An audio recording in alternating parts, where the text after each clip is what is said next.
I'd like to call this meeting to I'd like order. to call this meeting to order. Roll call, please. Roll call, please.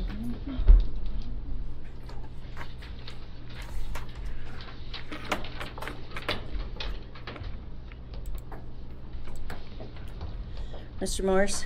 Mr. Morse? Mr. Beggs? Here. Mr. Hardy? Here. Mr. Walker? Here. Here. Mr. Erickson? Here. Here. Approval of the minutes of Approval of the minutes of May 25, 2023. 2023. So moved, Walker. Support Hardy. Support It's Hardy. been moved by Walker, It's been moved by Walker, supported by Any discussion? Hardy. Any discussion? All in favor say aye. All in favor say aye. Aye. Motion carried. Motion carried. Changes to the agenda. Changes Would to there the be any agenda. changes Would there or be any additions to our changes or agenda additions today? to our agenda today? Hearing none, I'll ask for a Hearing none, motion to I'll approve ask the for a motion to agenda. approve the agenda. I'll make that motion, Morse. I'll support. Been moved by Morse, Been supported moved by by Morse, Beggs. All in supported by favor say Beggs. aye. All in favor say aye. Aye. Opposed? Any opposed? Motion carried. Motion Would carried. there be any public comment? Would there be at any this time? public comment at this time? We got our regulars here. We got our regulars here. 3-year preventative 3-year maintenance. preventative maintenance for the air conditioning, heating, and ventilation, refrigeration systems. Mr. Brian Schlack. Mr. Brian Schlack. I don't know that Brian realized that he was supposed to be here this morning, but, him and I had talked about it. him and I had so talked this about is it, your, so this is your, 3-year 3-year preventative maintenance for all of the county buildings. He had put it out for bid. He had put it out for bid, Did some walkthroughs with, several and companies and received one bid. And that is the one that is And that is the one that is in your packet, So, Martech, so, we are asking that you approve that today. Yes, Mr. Hardy. Yes, Mr. Hardy. I read over the contract, and I know on page 1, it basically stipulates the period of, says labor and material for 3-year preventive maintenance, September 1st, 2023 to August 31st, 2026, but page 2, there's in the notes section, which is probably just a copy-paste error, it says 3-year preventive maintenance effective September 1st, 2020 through August 31st, 2023, so that might want to be corrected before. Good understanding. My understanding was this is the company that had it the previous 3 years. Hold up the previous one. Cut and paste like he said. I did talk to Mr. Schlock about it, and he said that they were only a few $100s over what the quote was for the previous 3 years, so. Wonderful. That's pretty Wonderful. Very good. Very good. Hearing none, a department head report. Hearing none, a department head report. Yes? Any, Mr. yes, McKean. Mr. McKean. Good morning, Gary. Good morning, Gary. Morning, everyone. Oceana County Parks and Rec. Unfortunately, we're having continued issues out at Crystal Valley Park with vandalism. It was noted this last week that someone has taken the backer bar or the backer rod out of the dam, allowing water to spill through the crack that's developed over the years and blowing sand out. John Warner was able to amend that, so that stopped. We've had continued issues with the Porta-John being tipped over. It's a $95 trip for the Porta-John company that comes out of our budget. We continue to have a lot of issues out there, and with the help of the sheriff and certainly with Mr. Heislip back here, we've been able to actually find 4, which we believe individuals who are probably the perpetrators of a lot of the damage that's happening out there. So hopefully we can get that under control. I have some serious issues about going forward with putting more money into that park until we can find a baseline to at least get a foundation where we're not getting everything vandalized and ruined from what we're doing. We put in, as I reported before, $1,700 and some odd worth of new electrical lighting and motion detectors. They were broken within 2 days. We've had the electrician out there to repair that. It's been going back and forth, and I think finally Lee finally got it solved. Light issue. Right. at least now for the time being, when you go in the pavilion out there, the light does go on, and hopefully with Different cages that have been different built. cages that have been built and so on, we can correct some of the malfeasance that's going on out there. It's very frustrating, to say the least, and On the good hand. on the good hand, the new shelter at Cedar Point Park is up, the roof is on, they're putting the fascia on today. Next week or early in August, they're gonna put the concrete floor in.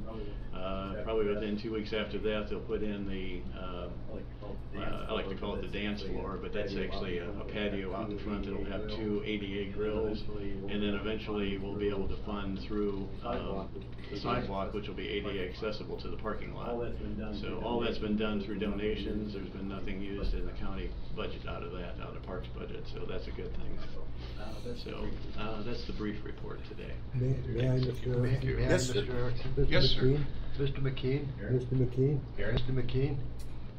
It appears to me. It appears to me that out at Crystal Valley Park, we have a parent problem. we have a parent problem As much as we have a as much as we have a vandalism mistaken with problem. Am I that? mistaken with It is that? probably That it's probably younger people out there. younger people out and there. parents not And knowing parents not knowing what's going on. what's going on. I personally can't comment on what the issue is, but the vandalism continues, and it's just very frustrating, having to deal with that, and, some of the other issues we have at other parks. Not vandalism necessarily. That one particularly, Mill Pond was a problem 2 years ago, 3 years ago, and whoever that was grew up or left the area, I don't know. So that problem's been alleviated. But Crystal Valley continues, it's one, almost every week there's some other issue that goes forward, so. Quite Quite frankly, parent, child, I don't know, so, That's where the mental health. that's where the mental health part of it comes into as well, I guess, and, there's a lot of factors you can look at, but. Until we can have. Until we can have.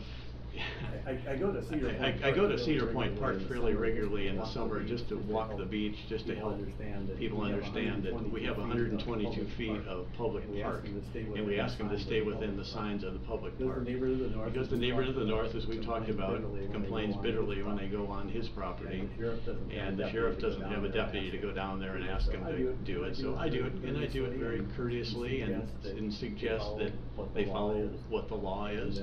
And I've had several people this year that take their chair and put it back on the public park side, and then they go over on the private side, on the homeowner side, and lollygag over there, which they can do, they can walk, but you can't put your towel down and put your chair down. And until we can come to some conclusion, until the homeowner goes back to Pennsylvania, then things quiet down a little bit, so. Thank you for what you do. Thank you for what you do. Yeah, I don't have that in my. Yeah, I don't have that in my job description as being a psychologist. I probably should add that, I guess. Thank you, sir. Thank you, sir. That's why I asked. Brian. There's Brian. Hi, Brian. Hi, Yeah, Brian. if there are Yeah, any questions if there are any in regards to that questions in previous regards to that previous item, they found one item, typo. they found one typo. I mentioned it. Yeah, I mentioned it. and I'm gonna call them today, and they're gonna correct it.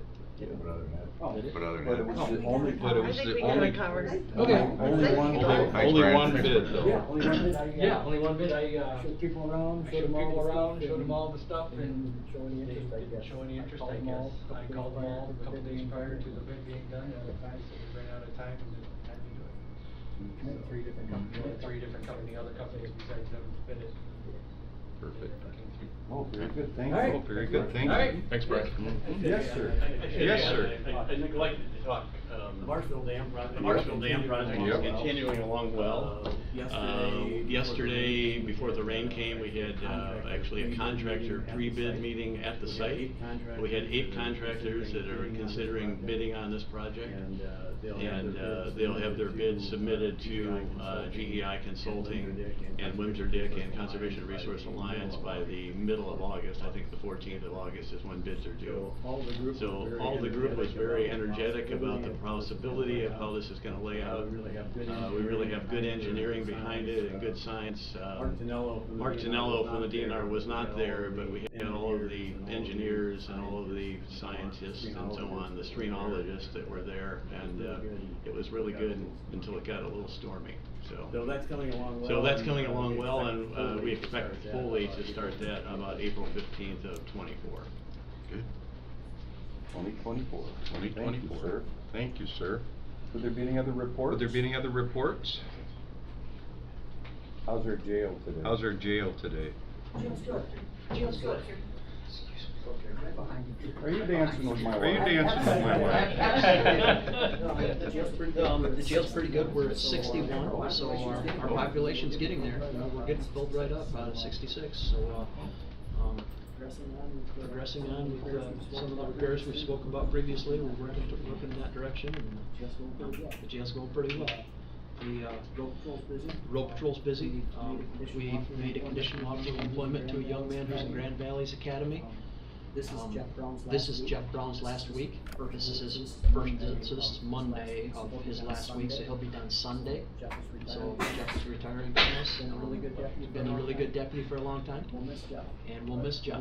But we do have a young man that's just finishing up Grand Valley's Academy, and he's signed a conditional offer of employment to come work with us and kind of fill that hole. We can't replace Jeff, but he's going to have his position anyhow. So that's kind of where we're at. Where are we at with staffing? Um, Do we have full? We're full in the jail, and we're full on the road until Jeff leaves, and, you know, we're gonna be, I say that, but we've still got, we've got one young man that's still finishing up field training. He's going through the process right now, so he's still in a two-man car. Josh Tunis, he was in corrections, and he took a retread class through MPOLS, and is now back out on the road. Okay. So he'll be able to be filling a slot here shortly. He's in the third stage, in the shadow stage of his field training situation. So then we'll be full once he's. So, no, we're still one. Okay, so we're still one. They're gonna be down one after all the dust when settles. Jeff leaves, we're gonna be down one. We've got one signed up for, with the conditional offer. So when he's done with Grand Valley's Academy, that'll bring us back to 12. Okay, I see. It's while, yeah, okay. It's while, yeah, before he's done with the academy, a few months. No, it's, like the 7th or 5th or 7th of August, Oh. so it's coming right up. But then he's gonna come out, he's 31 years old, so he's not a complete kid, but he's, hasn't been in, he's gonna be new to the job, so he's gonna go right to field training as well, so it's gonna be a little while before he's out on his own. But we're fortunate that we found someone with a 4-year degree, willing to come here and work with us. He's, from Norton Shores, so Muskegon. He's talked about, he and his wife are interested in moving north, so we're really optimistic about it. Super, great. Okay? I'm getting a lot of people asking about Silver Lake and ORVs and side-by-sides and licensing and traffic, and where are we now? So, the township approached me about a possible ordinance. So I've always been opposed to any ordinance in Silver Lake that would allow side-by-sides, and we've been trying to enforce the current state law of no ORVs on the roadway. Well, we're not able to keep up with it out there. Paul, we just can't keep enough staff on there. Right, they're zooming back and forth. And part of the confusion is out there several owners have made their vehicles street legal. Well, when a street legal one drives by the campground and there's 300 of them sitting in the campground and they all sit there, well, what about me? I'm next. And they hop in their side-by-sides and they head down to the sand dunes. I just don't have enough deputies to chase that situation down. What we're doing out there is not working. As far as trying to enforce the side-by-side. So really, it was Carl Furing approached me and asked me to come and set with a meeting, and he said it's time to re-examine the side-by-side ordinance. So we are, I sat through the meetings with the Golden Township officials and listened to both sides of the situation. And I told them I would be willing to listen to a trial basis with an evaluation period afterward. So. Mr. Erickson? Yes, sir. May I comment Yes, on sir. that? May I comment on that? Sheriff just sold. Sheriff for just your sold. for your, So you understand, so you the understand, Village of the Rothbury Village of passed an Rothbury ordinance passed an ordinance allowing, ORVs on their road ORVs at their last meeting. With a 1-year sunset on it. Because of the number of ORVs that they were used for setting up the music fest. There's probably 150 of them out there setting up the music So fest. they put a 1-year So they put a 1-year sunset on it. The big concern is Michigan Avenue, Oceana Drive, and Winston Road going across that intersection, since the speed limits have been raised. But that's what they did. They put a 1-year on it, and they're gonna reevaluate it after 1 year. So the other 12 townships outside of the lake shore have all passed this ordinance. So there's a lot of people in Golden Township saying, well, what about us? Well, Golden Township's a different beast. We all know that. It's a completely different makeup in Golden Township than it is in Colfax with the numbers that we're gonna For deal the other with. 12 townships? For the other 12 it has not townships, been an issue. it has not been an issue. You know, ORVs and roadways? ORVs and roadways is not a problem for us. We We deal deal with with very very few few complaints or issues in those 12 townships. I know Pentwater Village has now a golf cart ordinance. They've allowed golf carts. From talking to the chief, there's a lot of them, but they don't seem to have a lot of problems in Pentwater Village. It seems to be working out. I've spoke with the officials in Benona. They're not interested in the least bit in any sort of ordinance right now. And that's fine, that's up to them.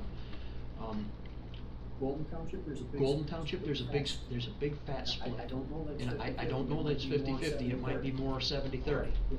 But there's a lot of people opposed to it, there's several other people that are very adamantly in favor of it. I know what we're doing right now. I know what we're doing right now isn't working very well. I just don't have the manpower to police it. The theory The theory of part-time police or seasonal police officers, it's great theory, but it's really went away. You know, there's just no part-time police officers that I can set and kind of hire for 3 months to do that. So we're examining this. So we're examining this to see what it looks like. What we're doing isn't working very well. I'm trying to stay in my lane. My lane is safety and security out there. My lane is not making My lane sure is not that making sure that all the businesses are full. all the businesses are That's full not every my- day. That's not I want my them to business. succeed, I I want do. them to succeed, But I do. my business is But safety my and business is safety and I'm security. concerned about what's going I'm on concerned out about there what's because going on out there because of the numbers legal of and legal and illegal illegal RVs RVs on the roadway currently. So like over the 4th So, of July. like over the 4th of July, deputies were stopping one after another after another. ORV and a roadway. It was a constant trip. If you look at our complaint list on our computer system over the 4th of July, 5th of July, that whole week, ORV and a roadway, ORV and a roadway, ORV and a roadway. Where, In that weekend, we have overtime on. We've got a bunch of deputies standing around waiting out there to make enforcement. But like today I've got 3 deputies on, one of which is gonna be retiring on Sunday. Go ahead. Go ahead, Mr. Walker. Yes, sir. Yes, sir.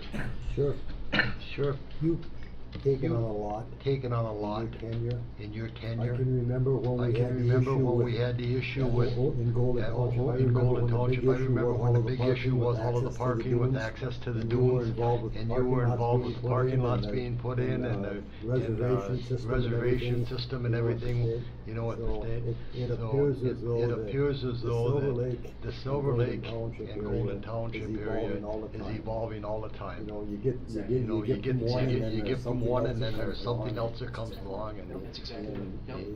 it takes a lot. It takes a lot, you Just know, to try to keep up. just to let try to alone keep with all up, the let alone changes with out all there. of the changes out there. So I'm trying to work with. So I'm trying to work with the township officials to try to do what's best for that township community, the residents, the travelers, the visitors, etc. I wish I had the very best answer that I could give you right now. I don't have that. We're gonna try and do what's best for the community, for the residents and the travelers. If that includes a 1-year trial run with an evaluation and a public hearing afterwards to see how it worked in the community, that may have to be it. But we're trying to do what's best. What we have right now. What we have right now isn't working very well. That's tough. It's tough downtown. It is. It's You know, if you look back to Warren Stanton and what problems we dealt with back Yeah. then, Every season every season we come up with another big challenge. Yeah. Yep. There's a lot of people. There's a lot of people that wanna be there, they all wanna come out, and, you know, the major attraction's the sand dunes. And they all wanna bring their toys and et cetera. There's a lot of other ORV communities that this has been able to work in. Silver Lake is unique. We all know that. I don't know if it's gonna work in Silver Lake or not, but we need to try to do something to be more effective than what we're doing right now. Oh, thank you, sir. Oh, thank you, sir. Okay? John, you got any questions? John, you got any questions? I'll be Okay. out of that game. I'll be in the I'm back. out of that game now, I'll be in the- so. I'll be in the corner. Very good. Would there be any other? Very good. Would there be public any comment? other public comment? The public comment I'd like. Public to comment do is I'd like to introduce my do wife, is introduce Stacia. my wife She'll be, Stacia. She'll be covering board our meetings. our board for our meetings. newspaper, The For our Echo. newspaper, The Echo. She's a veteran of She's this a room. veteran She of this started room. back with She started Raphael back with Malberg Raphael and Malberg and Jerry Malberg. Jerry Malberg and Jerry Spencer. Jerry Yeah, Spencer. all the greats. Yeah, all the greats. Thank you. Thank you. I know she was, John. I know she was, I John. thought you'd have Yeah, I thought this you'd have this handled by ORV now. thing handled by now. We got out of it a year ago, Yep. after 50 years. Yep. Thank you, sir. Thank you, sir. With no other public comment. With no other public motion to comment, adjourn? motion to adjourn? So moved, Walker. So moved, Walker. I'll second that. Moved by Walker, Moved supported by by Walker, Morris. supported by Morris, this Thank you. meeting's adjourned. Thank you. Mr. Hardy. Mr. Hardy. I'd like to call to order the Finance and Administration Committee. May we have a roll call, please? Mr. Erickson? Here. Mr. Morris? Here. Mr. Beggs? Here. Mr. Walker? Here. Yes. Mr. Hardy? Yes. Here. I'd ask for approval of the meeting minutes from July 13th, 2023. Make a motion to approve. I'll second that with one. I'll second that with one change. I love having credit for being here, but I wasn't here. The minutes say I was present. Great. It's been moved and seconded. All in favor? Aye. Aye. Opposed, same? Motion carried. Are there any changes to the agenda?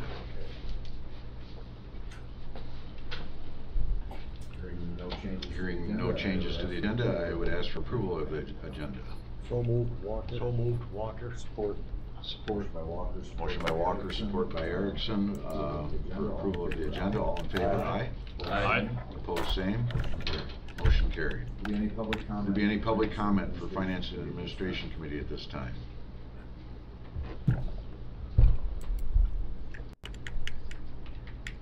Hearing none, we'll move on. Mr. Kevin Kazumplik, and I'm sorry if I butchered that last name, presentation of the county fiscal 2022 audit.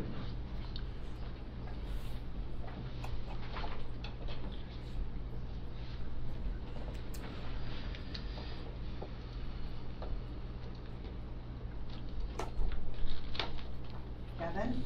Kevin? You're muted. You're muted.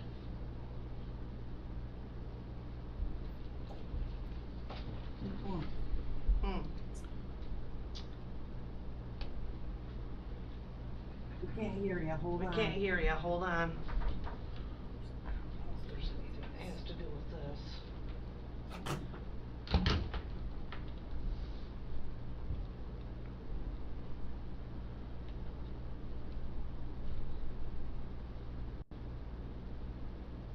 Well, my audio's up to 100%. Well, my audio's up to 100%.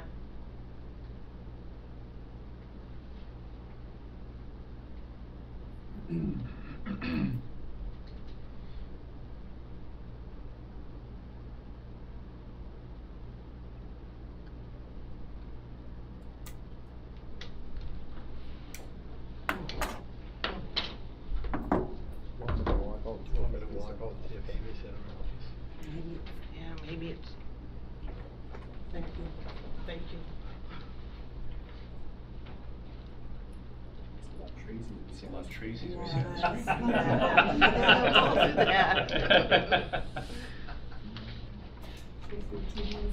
TV was on 6? Yeah, well, usually Yeah, the well, audio usually comes the through audio there, but- comes through there, but, Oh, there you go. so, see if he joins back up again, or.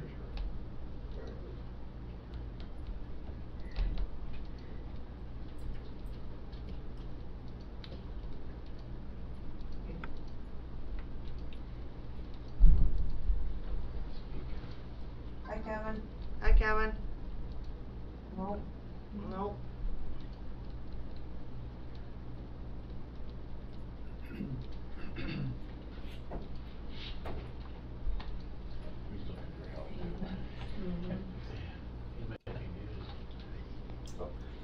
Oh, here she comes.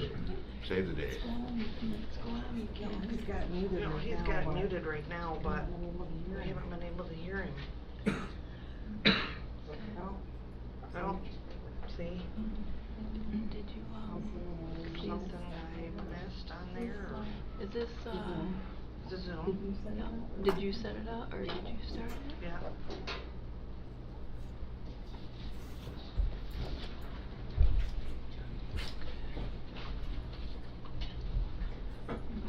See if he can say something.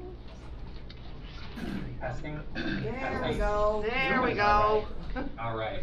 Sorry about that. Sorry about that. Just had to change the settings. Just had to change the settings, probably. Thanks, So Amy. Kevin, I'm gonna turn my Computer around so you can see the majority of the people in the room, but We have you on the big we screen have you so on the they big can see screen ya. so they can see you. Okay.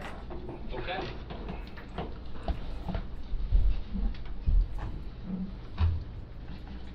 It looks like I need. It looks like I need you to enable screen sharing as well. Unless you would rather just click through the PowerPoint slides yourself. It's totally up to you. I think that's a setting. I think that's a setting you have to update. Sorry. And if it doesn't work, you can just kind of click through the slides and just whatever's easiest. Whatever's easiest. Yeah, it says host disabled participant screen sharing. Yeah, I don't know how to do that. Yeah, I don't know how to do that. Guess I should have asked Amy about that when she was in here. Trying to walk you through it. Hold on here. You should be in the settings. If you go to your Zoom app. Okay. Okay. And then share screen. If you see that option on the left.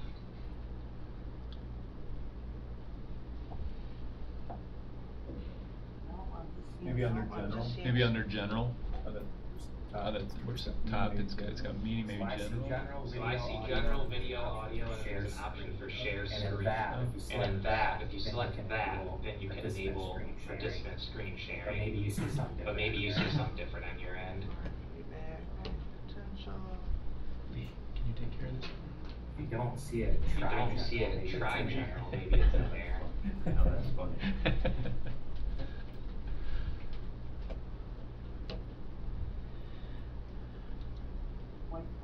Whiteboard data, feedback.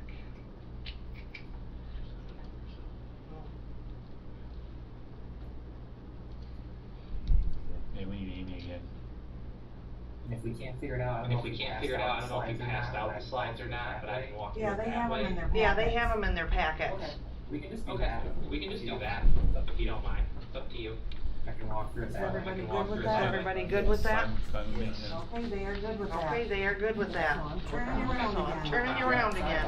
Yep, sorry about No, that. that's my. No, that's bad. my bad.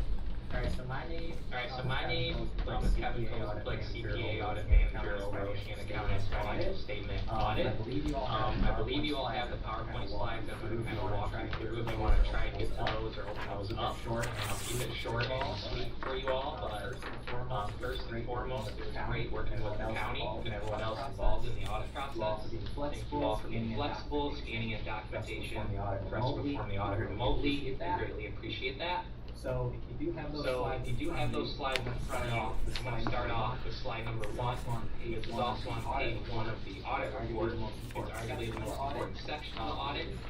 We issued an unmodified opinion over Oceana County's financial statements, which is the highest level of assurance Oceana County could have received. Some other positives to note are there were no deficits, fund balances in any funds, and there were no budget deficiencies to report to the state.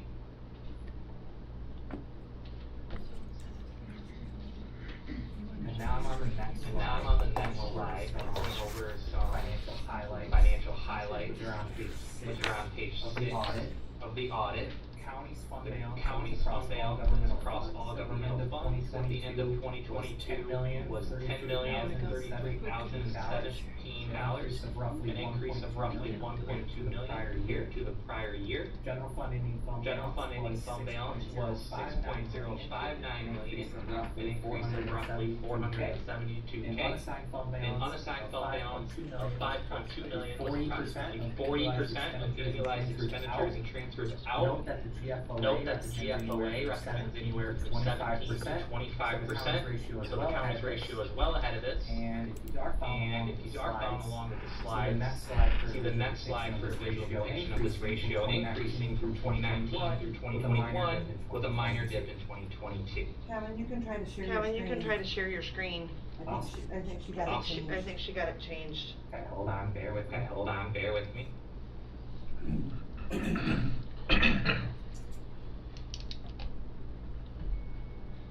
Yep. So I believe you all should be able to see the graph now. Tell me if you cannot. Yeah.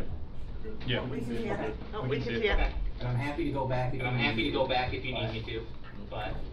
So this graph is just a visual depiction of that ratio I was talking about, increasing from 2019 to 2021 with just a minor dip in 2022. And now this slide is the comparative statements in that position, which are on page 9 of the audit. Just want to point out some of the largest changes from the prior year include total cash and investments, which increased about $3.1 million. Largest reason for the change is the $1.5 million increase in unearned revenue and positive change in fund balance of $1.1 million. Unearned revenues increase as a result of the county receiving but not having spent various grants as of year end. GASB 87 for leases was implemented in the current year, causing a long-term lease receivable to be booked of $195,000. The last thing to point out is that pension liability decreased by about $1.1 million as a result of favorable market returns. And these favorable returns are also the cause of the increase in pension-related deferred inflows of resources of $925K. On the next slide is the comparative statements of activities. So again, just want to point out some of the most significant changes, and this is on page 10 of the audit. So operating grants and contributions increased by $1.1 million, primarily due to additional federal relief funding related to COVID-19 that was earned in 2022. And public safety expenses increased by about $630K, primarily due to an increase in salaries and wages and hours worked during the fiscal year. Next slide. This is on page 67 of the audit. Is the schedule of changes in net pension liability. So the county's net pension liability has gone from 67% to 84% funded, steadily increasing, which is well above the state's requirement of over 60%. The last slide here is the schedule of changes in the county's net OPEB liability on page 69 of the audit. The county's net OPEB liability has steadily decreased the past 4 years. The difference between expected and actual experience is a large positive, which offset investment performance.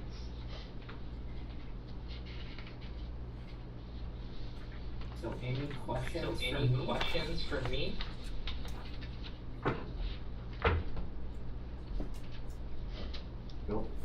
Go. Yeah, I do. Thanks, Kevin. Appreciate you taking care of us here. I threw out a few questions actually to the treasurer and to our administrator this week, and I got some nice answers from them. Just want to, I guess, ask you the same questions. So it sure appears that our county is in an overall healthy position.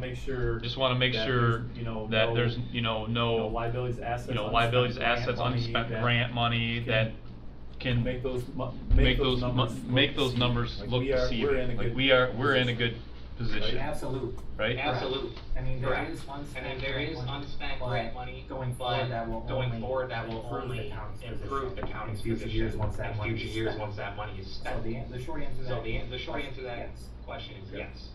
Okay. So what is on page 6 of the book? Page 6 of the book.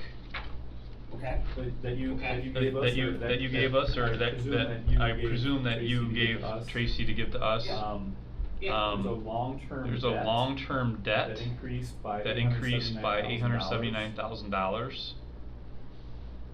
Just trying to follow along here. So on the statements and that position you're talking Yeah, about. the last line under Yeah, the last line under the financial financial highlights, it says the county increased long-term debt by $879,439 So, during the short year. answer to that, Short answer to that, again, is I believe that's also related to GASB 87.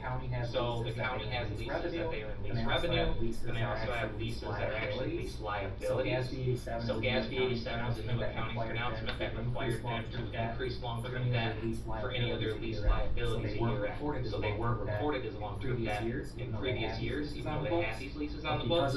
But because of GASB 87, it increased long-term debt this year substantially. Okay. I understood half. Of what you said, but I'm sure it makes. I'm sure it's. I think, Phil, that has to do with like the sheriff's department vehicle leases. Health Probably department. health department Health building. department building, that type of stuff, so it shows up on that line It just now. wasn't required. It just wasn't required before. It wasn't required. Correct. No, Correct. they changed, Okay. There's gas there's rules that- GASB rules that have changed, and that's As a where, result. as a Where- result. it's not Just required, yeah. reporting long-term liabilities that we've signed contracts for. Okay. And just so you know what that. And just so you know what that, GASB pronounce, I don't wanna confuse you too much, but the net difference is the same. What it does is it increases assets by the lease liability, and then it increases debt. So essentially you're increasing an asset account and a liability, so the net effect is really zero, but it's just how GASB and what they require. So I feel like it's kinda silly, but it is the way it is. Yes, Mr. Ward. Kevin, I have a question on that. I have a question on that. Yeah. Greg, Yeah. does that mean Does the that long-term mean liability the long-term liability increased also because of the increased also contract because we of the entered contract into we entered into on our leased on vehicles our for the leased sheriff's vehicles department? for the sheriff's department? Would that I would have to. I would have to look into the actual lease work paper to verify what leases were recorded, but if that is a vehicle that's on the county's books and is a lease, then yes, that would impact assets. So the full fleet of. And I'm happy to share the details, Right, you know, full, after yeah. the Well, fact. it would be the, Phil, it would be the full Phil, fleet it of would be the full vehicles for the fleet sheriff's of department vehicles that for we the have sheriff's that department that contract we have with. that contract So that's with. gonna be a Right. long-term So that's gonna be a liability on long-term it. liability on Within, it. So it probably is the health So department. probably it's the health department probably and those vehicles. Most if not all Makes of up that. most if not all of that. But The fleet vehicles are a the good fleet thing for vehicles us. are a good thing for us. Right. Yeah, It's just a. it's just a new requirement for showing it, that's all. We're gonna owe it. I do have more, but I don't want. I do have Anyone more, else? but I don't want to monopolize. Oh, go ahead, Phil. Okay, So pages 12 so and 40 pages in 12 that- and 40 in that, in the the book that you gave there's us, there's the health and welfare variance of $670,000. $670,000. That's That's essentially essentially due to those GASB rules too. Sounds like, right? Or is that an Sounds like, right? Or is that an actuary, is it because of the market? It could be a combination It could be a combination of both. I don't have the schedules up in front of me at this very moment or memorized off the top of my head.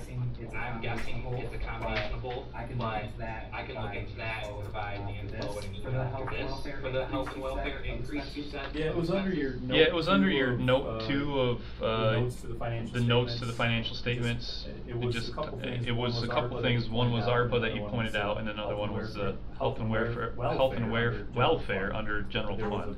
That there was a Yes, it variance. is the same. Yes, It's it the is the lease, same, it's the health lease, department lease. the health department lease. I pulled that up yesterday. I pulled that up and I can show yesterday, that and to I you. can Okay. show that to you Okay. if you like. Okay. I'm pulling it up right now too. I'm pulling it up right now too to try and answer your question. Why I got you here? Bear with me. Bear with me. Thank you. Thank you. It was like It was 700, like 700,000, I believe, 700,000, I believe, was the total. was the total. Yeah, I believe this is. Yeah, lease I believe this is related lease related as well due to GASB 87. Okay. Yes. Yes. All right. And then if we don't have. And then if we don't have a policy to ensure our deposits, According to your according notes to here. your notes here. Is that typical? Is that for typical counties? Is that- for counties? Is that something we should take a is look that something at? we should take a look at? Can you say the beginning again? Can you say the beginning again? We don't have a policy. We to don't have a ensure our policy to deposits. ensure our deposits. It's definitely best practice. It's definitely best practice. So, you know, According- I mean, so, you know, Compares compares to other counties compares that to you other deal with. counties that you deal with, if you don't How mind. many, what You know, percentage? how many, what ensure their percentage deposits? ensure their deposits? probably about half. Probably about It's half. about half. It's about So, half. Okay. It's not like you're falling behind compared to other counties of your size, but again, you know, as your auditor, due to best practices, it's probably recommended to do that, for sure. Okay, and then another related one. Okay, and then another related one with that, the investment policy, we don't have an investment policy. How many counties that you work with have an investment policy? I would say probably a majority of counties do have an investment policy. Okay. And it's something Okay, I because it says in here. Okay, that we because it don't, says but in here sounds that we like don't, but it sounds like the we treasurer do. just said that we The do. treasurer just said that we do. Great, so that could just be a typo or might have missed in the audit report, and I can look into that. Sure. But also, our firm can help with policies, investment policies, things like that, and can provide guidance to the county if needed. Great, thank you. Great, thank you. Yeah. Mr. Walker. Mr. Walker. Phil, I'd like to make a comment on one thing, and I'm sure the treasurer can correct me if I'm wrong. There are some investments we're in Michigan class, for instance, that is not FDIC insured, but the rate of returns are so much higher, and the money is so easy to draw out if we have to. We're not tied to long-term and everything. If we need money, we can pull them out, and it's more flexible than the investment. I know at Central Dispatch, when I was treasurer up there, and we started using Michigan class as the direction of our treasury, we quadrupled the amount of money that we were getting paid on interest by using some of those things, and it made up the difference. Mary Lou, am I correct with those statements? Generally? Correct, yeah. Yeah. Michigan class right now is paying more than what anybody else is.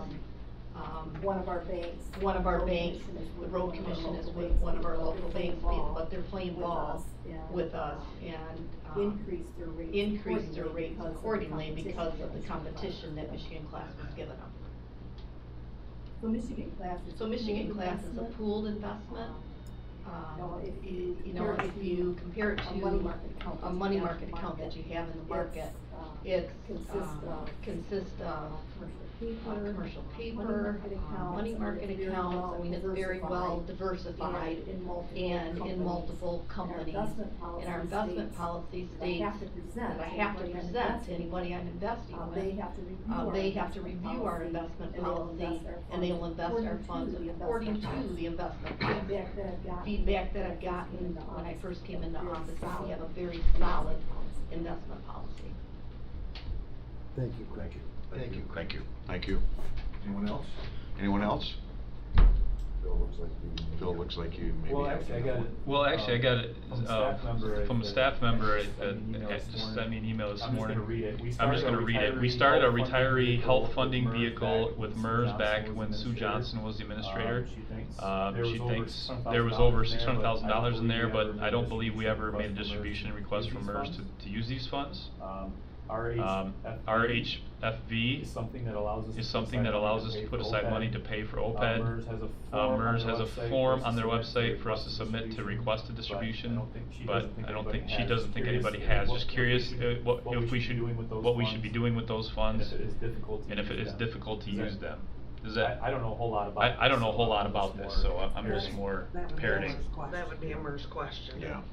And Okay. I would have to look into that. And I would have to look into that because you've changed from a, when Sue Johnson was here, you were in a DB, I'm assuming, and then you switched to the DC, so things have changed since then, so. So that's, that would be a MERS Okay. question. All right. That's all I have. Thank you. That's all I have. Thank you. Thank you, Mr. Morris. Anyone else? Anyone else?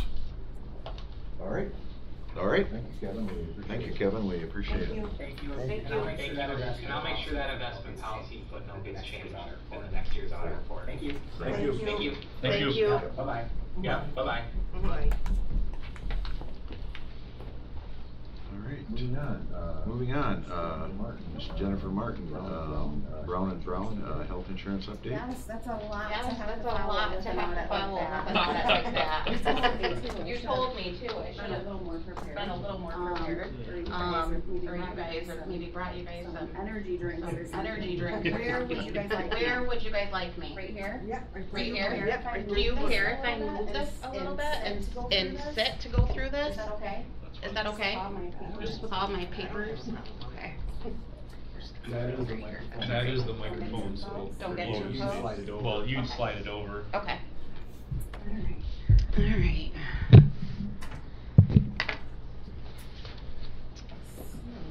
So, I do have, maybe what I'll do is just pass them.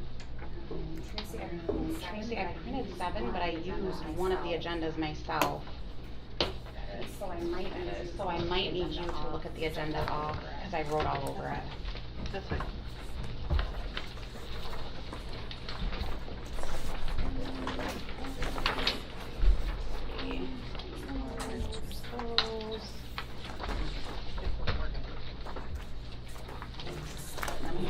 Putting them here, so should be enough of everything else, though.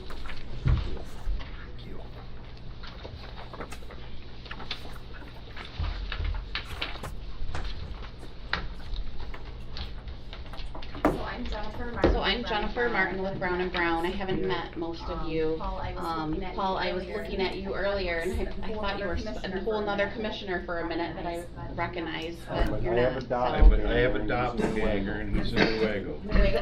Newego County Road Commission, right? Yeah. He's around. Yeah, that's who I thought you were at first, and then I'm like, no, that's not. So, I am going to follow kind of this agenda a little bit.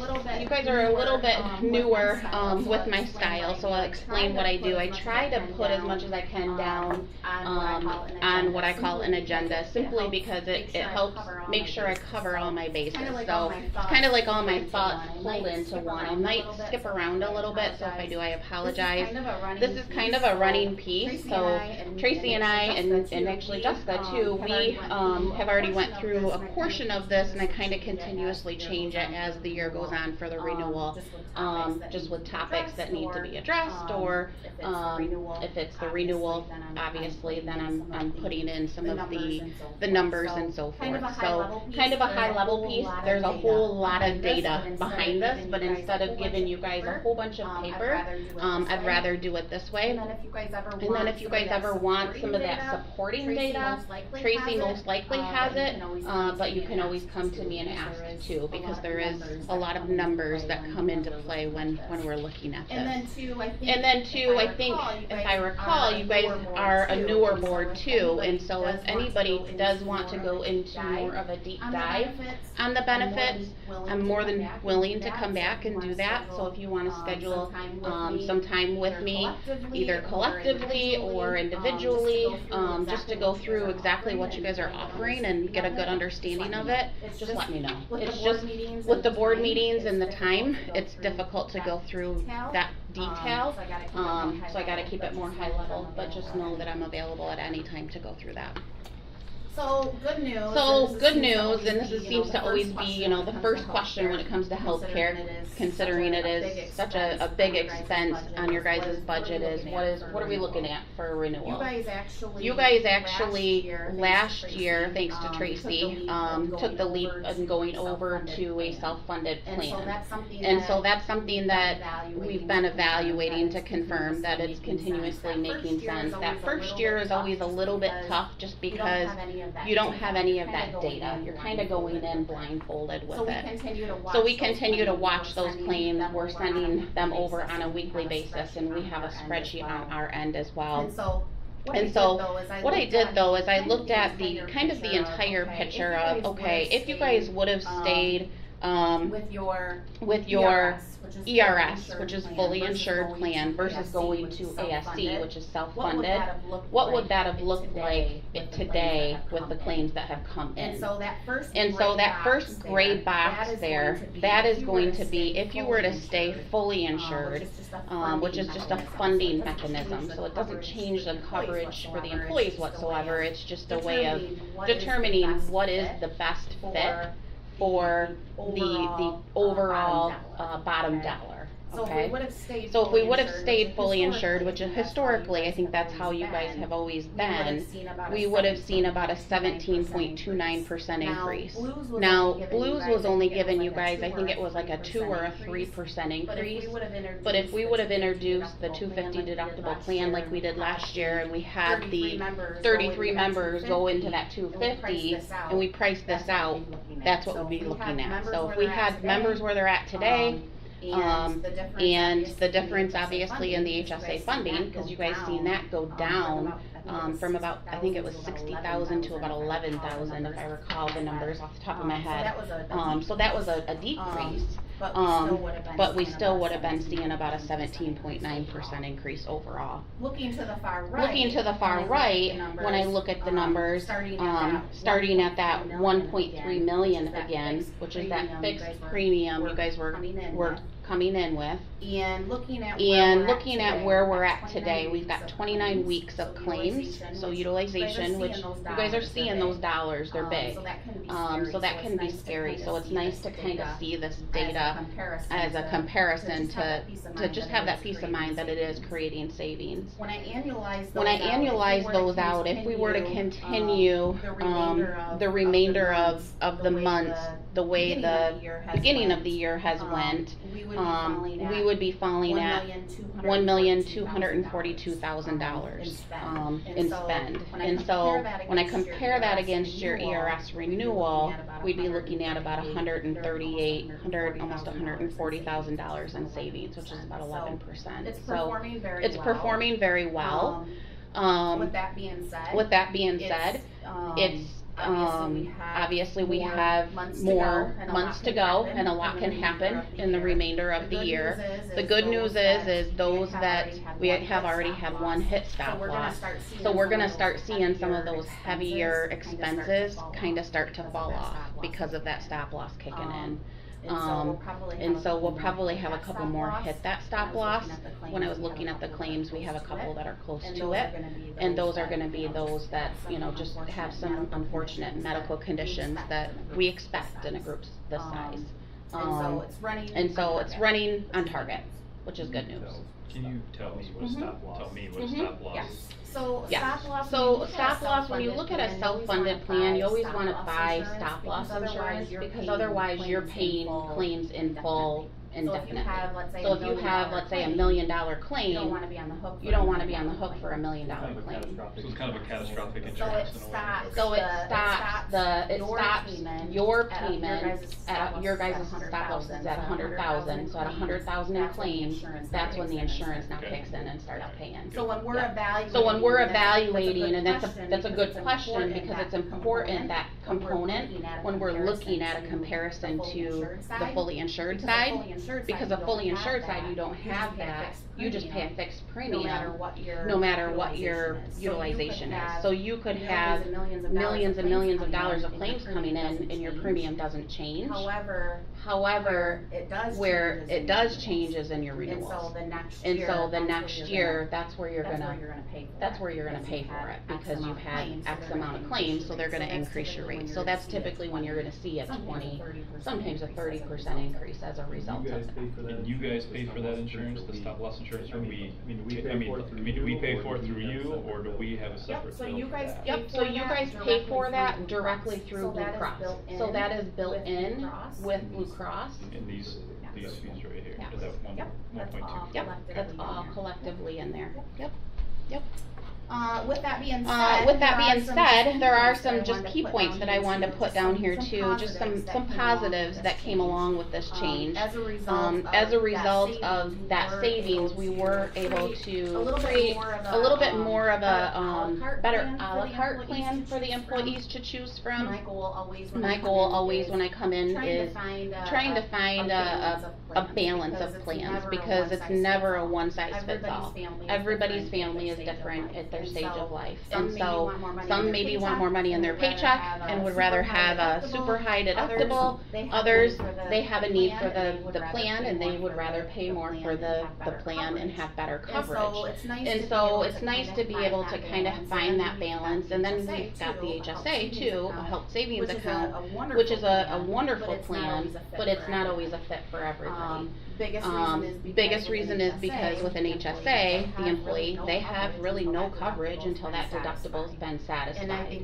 And I think that's something just important to be aware of as we continue to reduce year after year the employer contribution. So it's one thing if you're contributing and covering that deductible, but when you're not, that employee now is paying a significant amount just to go see a doctor or to get a prescription, and we never want someone to go get a script and walk away without it because they can't afford it. And so that's where it's important that we have that balance, so those that are in the HSA, they fully understand why they're in the HSA and they're prepared for a situation like that, but yet we have options for those that cannot afford to pay those big dollars up front as well. And so that's really what we established this last year with some of that savings. We were able to put that in play. We were able to actually even offer that $1,000 deductible plan for free, which that again gave them that upfront coverage, and that's with only a 1.3% bump in PA 152 allowance. So that's a huge accomplishment as far as I'm concerned. Now the good news is in 2024, and I did put these numbers on the back of this page, you'll see them, we're looking at a 4.1% increase. So that's one of the highest I've seen over the years, so that's really going to help us as we look into next year's renewal. Obviously, I don't have your renewal rates yet. But I foresee us being able to continue another year, probably very similar to what we're doing here as far as cost share goes. We had 33 members that were in that 3,000 deductible HSA plan jump over into a 250 deductible plan. So definitely something as a board to feel good about, because especially today, most employees are not seeing an enhancement of coverage. They're seeing a decline of coverage year after year the way the rates are going. And so definitely hats off to you guys and Tracy for digging in and really looking at the plan and the rates to determine how best can we structure this to make it work for the employees. And then with being self-funded, the other advantage to that is you guys have much more control over the plan. And so towards the end of this, there's a lot of new riders, and I don't even have them all listed here. It's something that we'll cover as the renewal comes in. But Blues is coming in with a lot of new riders to help tackle the problem we have with healthcare. So it's good stuff, but the problem is it's not always going to be utilized, and it depends on the group, the nature of the group, the employee makeup. There's a lot of things, and so versus throwing everything out at them at once and knowing they're not going to grasp onto it and use it, but yet you're paying for it as a self-funded, we can pick and choose. And so we can proactively do some education and maybe even do some surveys to determine, is this something that would benefit you as a whole, to determine if it makes sense to add this program on. One is the Maven program, which is more for it's towards the back. It is more for the menopause and expecting parents, which is, you know, both big things that are coming in postpartum. A lot of people, they're struggling to have children. So these programs are definitely good and they're needed. It's just, are they going to be utilized? We don't want to pay for something unless it's going to be utilized. And on top of it, Blues comes out with a lot of great things, but sometimes there's a lot of kinks that need to be worked out too. So we have the upper hand there to decide whether it makes sense, and that's something that when your renewal comes in, we will definitely be evaluating to determine. Livongo, and I apologize because I am jumping towards the back, but Livongo is another one. This one we actually did implement March 1st, and looking at your guys' utilization, which is something I like to do to determine the makeup, again, of your group, what's going on here, where is there a need with some of the diagnostic and chronic conditions that I'm seeing, and diabetes is one. And so if there's a program I can put in place to help, not necessarily prevent, but prevent something from getting worse, and having a larger claim on your plan, Livongo would be one of them. So right now, we only have 3 enrolled in this, but it's a great program and something we'll continue to create an awareness with the employees, so they're aware that it's available, because it's got a lot of different tools. It gives them some free testing and glucose meters, lots of different coaching sessions and things like that to it are tied to it as well. And then the other thing too that is in place is the personalized medicine. And so this is really where it's kind of newer and some of you may have even experienced it, but there's a lot of gene testing that's going on, a lot of testing that is able to swab to determine if you're on the right medications, to determine the makeup maybe of the medications that you're on. So there's a lot going on in this area, and it's going to continue to grow, and this is something that's also available and implemented on your plan too. Alright, so now kind of flipping back, and you guys can stop me whenever if you guys have questions too. So on the second page, under that PA 152 hard cap allowance, I have identifying targets for cost reduction. Mainly, there's just a lot of words here. So I'll just kind of go through the fluff for you, and this is where when the renewal comes in, there'll actually be live data specific to Oceana County here. But some things that I am looking at and what is creating a big buzz in healthcare, one is the weight loss drugs. The Ozempic, the Wegovy, and the Saxenda, and I could be not fully pronouncing those correctly. But there's some of these drugs that are becoming very popular. In fact, 2 of the 3 you guys have on your plan right now being filled. They're very expensive, and some of them are actually for diabetics. And so what's happening is, because they're not employees, but population today, our world is figuring out that these drugs work to lose weight. We now have a lot of people going and getting these drugs to lose weight. And so Blues is actually effective 1/1, putting in some measures to help control that, because it's going to help with your spend as a board. But also, we've got a lot of diabetics now that can't get their drugs filled because there's a shortage, because of what's happening with these people going and getting it for weight loss. So not that it's a bad thing, if it's something that works, but we have to make sure we're covering something that's a little more life-threatening first before we can do that. So you guys might hear some complaints, because there are 2 people, I shouldn't say 2 people, there's 2 of these drugs that are being filled. It could be multiple people on them.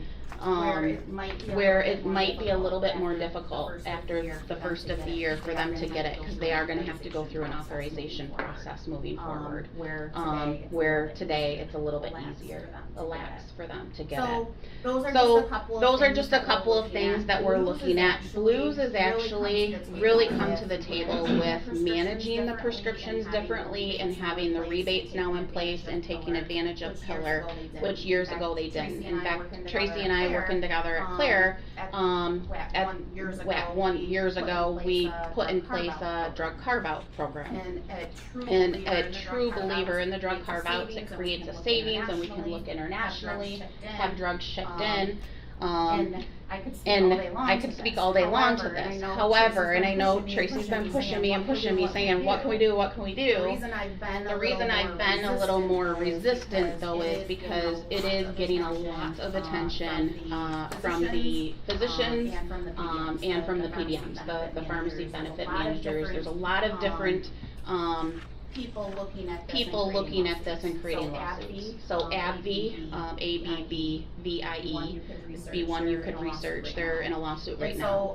And so I don't want to bring something to the table that's that messy right now because of that. So, and knowing Blues now has finally come to the table with Pillar, and they are doing some of the rebates, and they're proactively reaching out. Like, you guys have a Humira on here to get some of these members stores, covered with some of the drug coupons, so the, actual pharmaceutical company is covering some of that to reduce the copay, reduce your spend, and then that's when you guys see the rebate.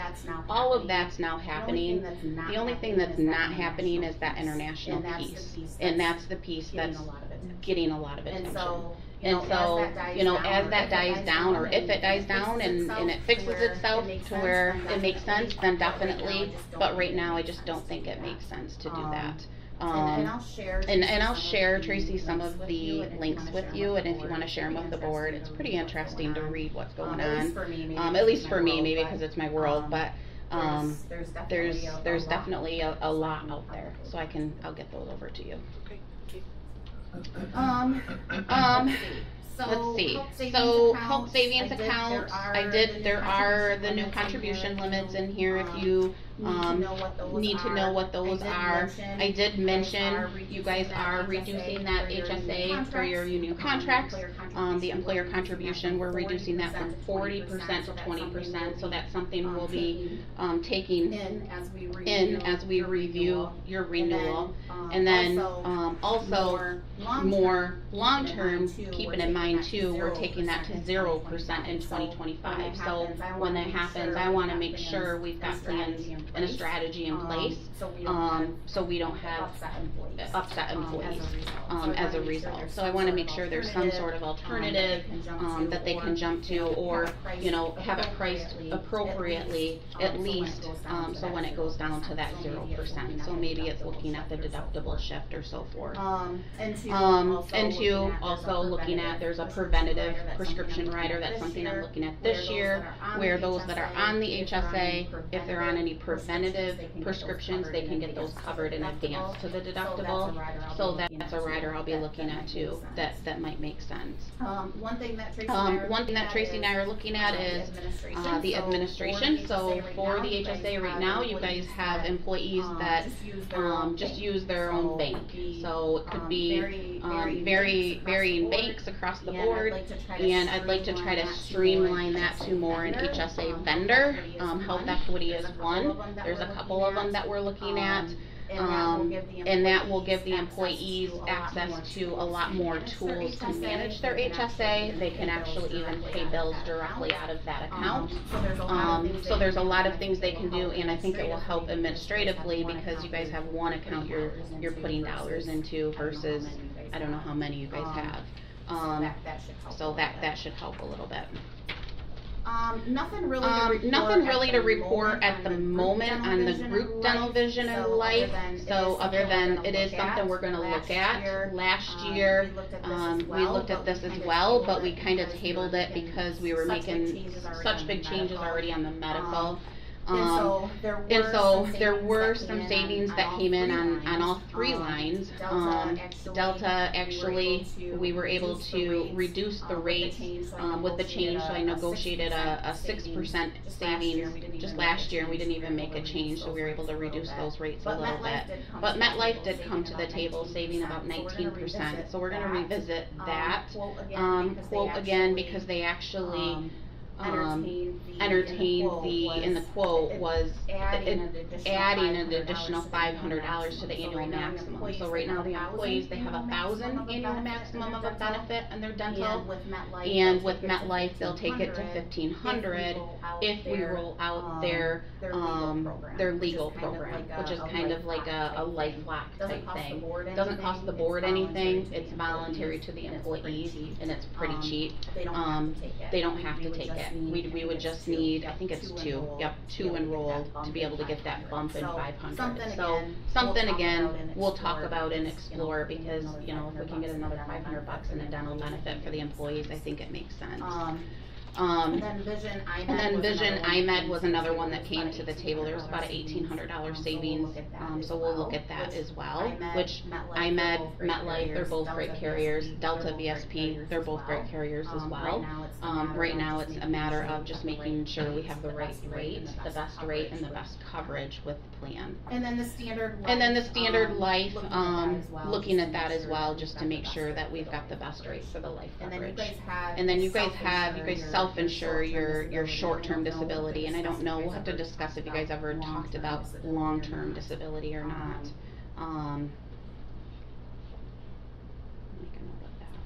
Telemedicine, this is something that we did create an enhancement for last year, which I think is huge, especially after COVID. People are starting to grasp onto that, and it gives the employees the advantage of being able to pick up the phone and talk to a doctor, versus in some cases, you guys live in a more rural area like I do, sometimes it can take a few days before you can get in to see your doctor.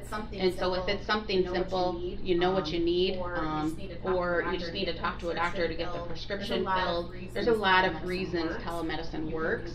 You can do that and typically talk to a doctor within an hour. So it's very easy, and we implemented a $0 copay to encourage employees, because at the end of the day, it does create savings. If we can eliminate a doctor's visit, telemedicine is much cheaper, but also if we can eliminate an emergency room visit, and in some cases we do, because employees, they can't see a physician during their working hours, so they use the emergency room, and so that's where telemedicine definitely comes into play.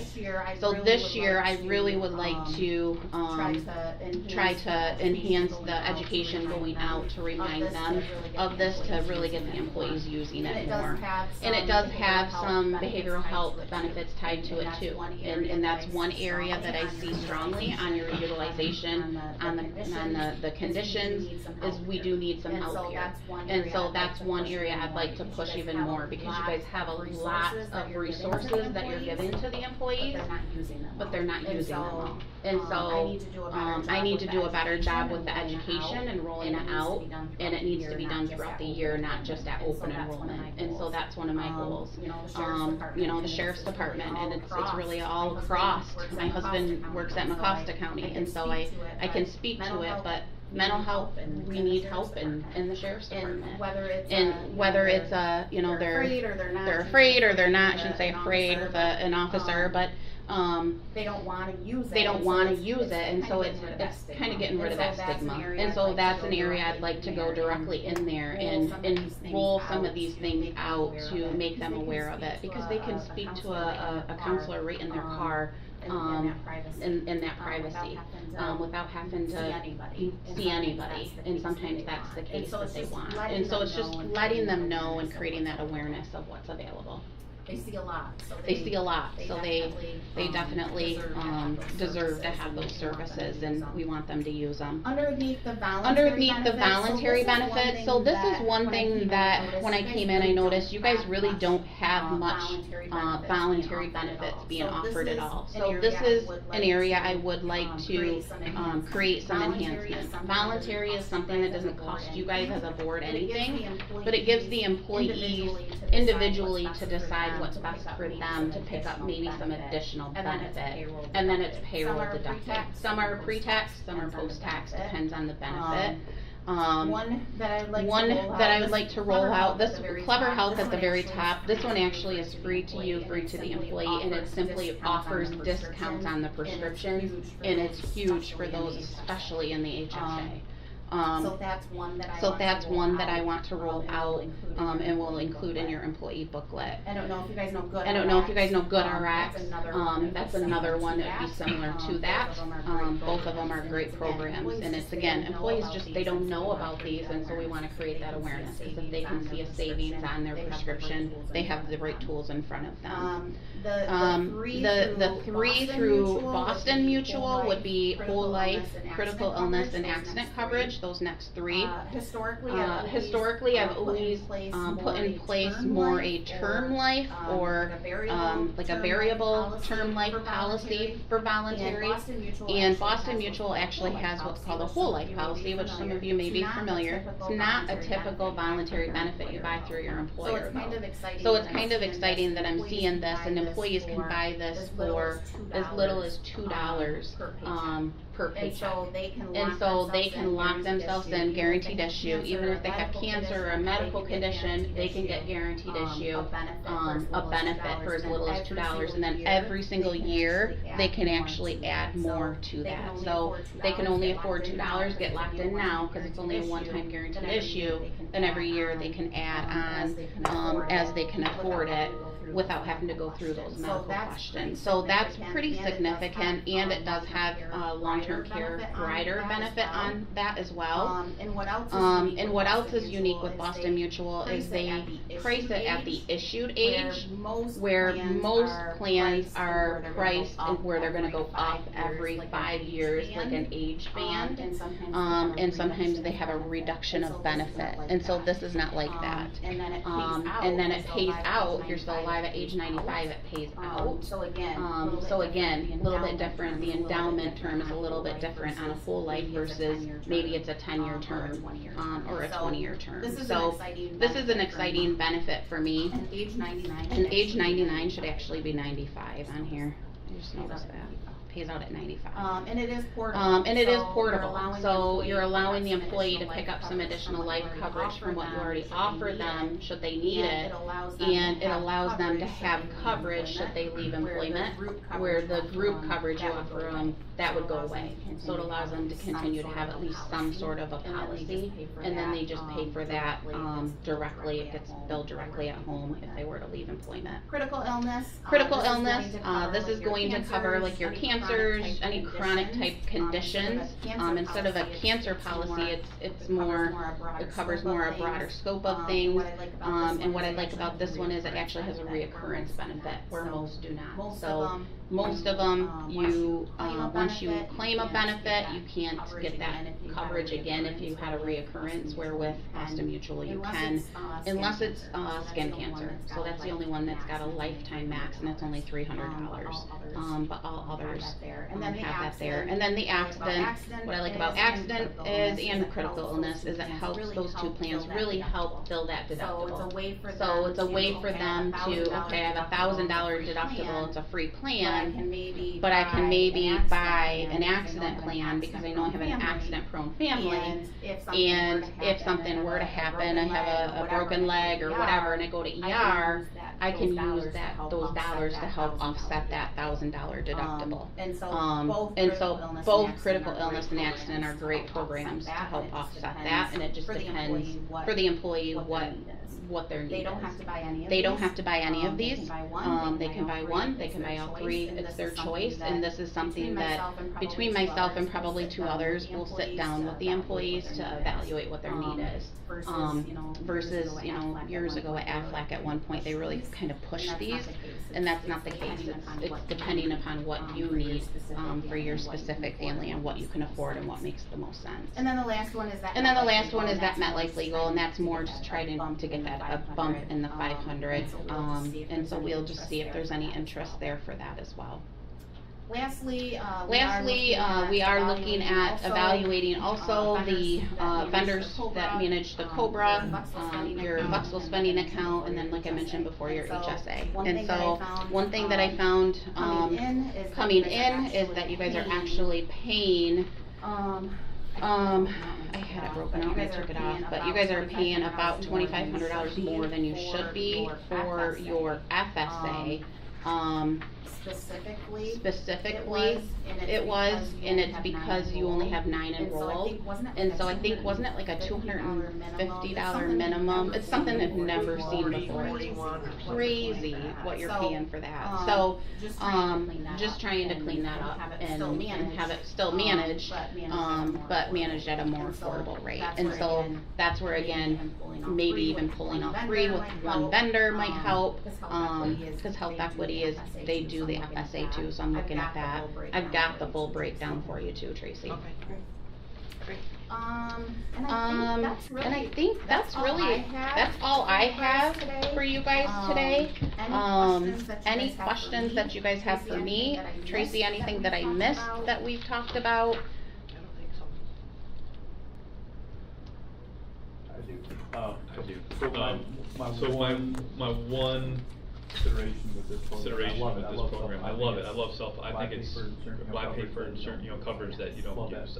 I love that concept. The thing that I worry about is, and I say this a little and bit I carefully, say this a little bit more carefully, and more employees might catch more and more on that employees this might is a catch good on that this is a thing. good And thing. it's gonna be more and more And employees it's that gonna be we're more and more covering employees that we're covering as a taxpayers. county board and taxpayers. Is it gonna end up becoming Is it more? gonna end up becoming more, increasing above what, I'm just concerned about that. I'm just concerned about that it's gonna end up costing county taxpayers more county money taxpayers more and more money versus if we would the other, stay with the other, fund, the other, employer paid premium model. So the good news is you guys have PA 152 in place. And I know that there's discussion of that going away, but from what I'm hearing, it's not gonna be happening in the next 12, probably not 24 months if it happens at all. So at least we know it's not going away right away. And whether it will or not, I don't know, but I know that that has been, at the table for a discussion.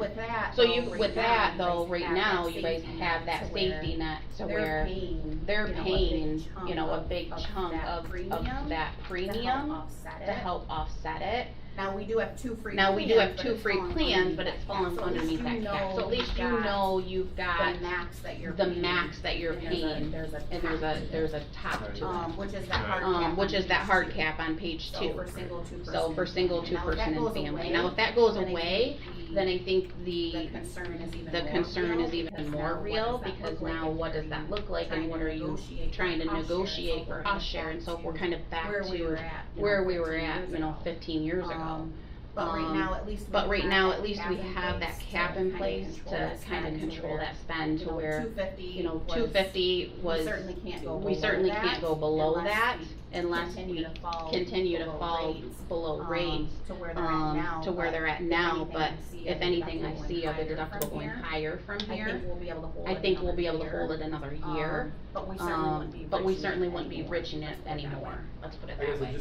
I guess it's just something we need to keep an eye on. I'm glad that we have that benefit for our county employees, and more of them, if they wanna take it on because they like it, then we got the reality of paying the bill. Absolutely, and it's something we will monitor, because like I said, we did have 33 people that went from a 3,000 deductible to a 250 deductible. So this is the year though that I think we were able to identify that savings of areas you guys were overpaying, to kind of clean that up and start now from here. And continue to monitor it, and continue to, I love looking at utilization and making sure our programs are aligning with the needs, because I think it's very important to the overall spend, to be proactive and have preventative type measures in place. Education was key, so they know that it's there and they're using them. So any of these additional benefits that we add, it's not going to be a benefit just solely for the employee. The goal is for it to benefit the employee, but also to reduce the cost in the end.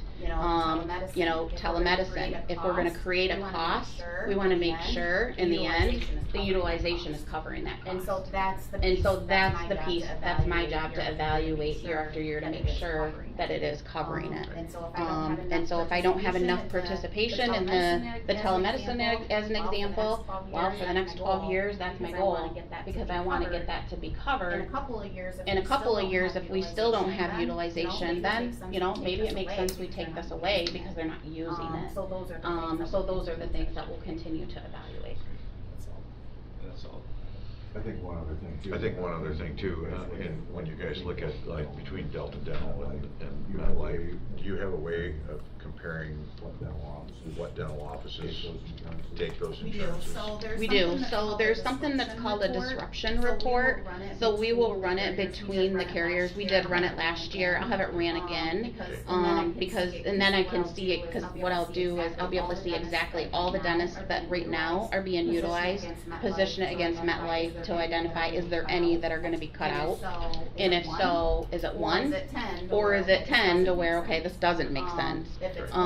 If it's 1, what can I do with MetLife to do an outreach to try and get that 1 in, or if they're not going to participate, then making sure the employees are aware of it when we roll it out. Great, thank you. Yep. Anybody else have any questions? Martin, thank you. Ms. Martin, thank you for your You're welcome. presentation, appreciate it. You're welcome. You're welcome. And you guys, like I said, if at any time you guys do have questions, I will leave some cards with Tracy. But if you guys do have questions or you want to sit down individually and really go through like the employee handbook and understand the coverage and the components of it, you're more than welcome to give me a call. So kind of my world. I love doing it. So it's weird. Thank you. Thank you.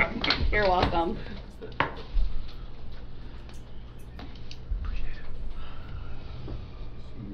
See, Curtis Burdette is on the agenda, but I don't see him here. No, he emailed me and he had the wrong date down and he said he'll need to reschedule. All right, so we'll move on. Mr. Erickson, discussion regarding remaining engineering fees of $22,375 for the Crystal Valley Dam. Mr. Hardy. Mr. Hardy. I am pulling that up now. Mr. Tiffany is going to be on. We have Mr. Tiffany We have joining Mr. us Tiffany from joining us from California this morning. He's been hopefully right there, Jim T. hopefully right there, Jim T.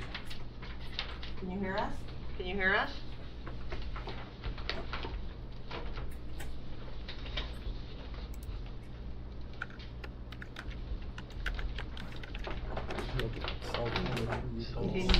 He's muted. There he is. There he is. Morning. Morning. Morning. Morning. Good morning, sir. Good morning, sir. Good morning. Good morning. Hopefully you have a room view. Hopefully you have a room You can hear view. us, right? You can hear us, right? Can you hear us, Jim? Can you hear us, Jim? Yes, I can hear you. Yes, I can hear you. Okay. Thank you.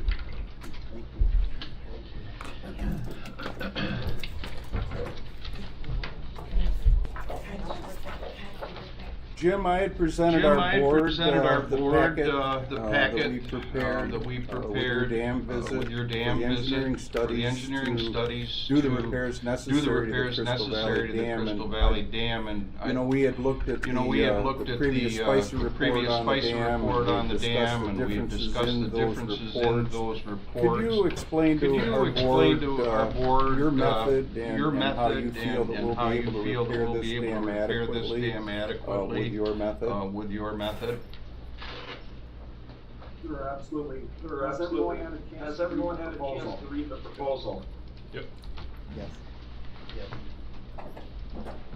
Okay.